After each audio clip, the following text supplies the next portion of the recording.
प्रीतम एक छोटे से गांव में रहने वाला गरीब बच्चा था। उसके पिता खेतों में मजदूरी करते और माँ घर संभालती थी। उनके पास बहुत कम साधन थे। नए कपड़े, किताबें या खिलौने उसके लिए सपने जैसी चीजें थी। फिर भी प्रीतम के दिल में एक बड़ा सपना था। वह सरकारी नौकरी पाकर अपने परिवार की मदद करना चाहता था। प्रीतम को पढ़ाई में हमेशा कठिनाई होती थी। हिंदी के शब्द याद करना, गणित और सामान्य ज्ञान के सवाल हल करना, सब कुछ उसके लिए बहुत मुश्किल था। कोचिंग सेंटर में कुछ बच्चे उसकी हंसी उड़ाते और उसे चिढ़ाते। कई बार प्रीतम दुखी होकर सोचता, क्या मैं कभी भी सरकारी नौकरी के लिए तैयार हो पाऊंगा? लेकिन प्रीतम के अंदर एक जज्बा था, हार न मानने की ताकत।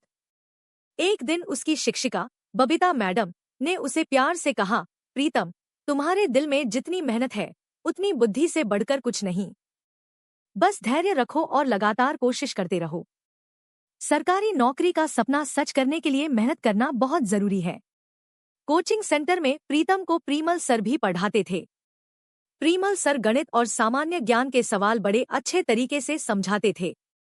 कभी कभी प्रीतम गलत उत्तर देता तो प्रीमल सर मुस्कुराकर कहते, प्रीतम, गलती करने में कोई बुराई नहीं है, गलती से सीखो और अगली बार बेहतर करने की कोशिश करो।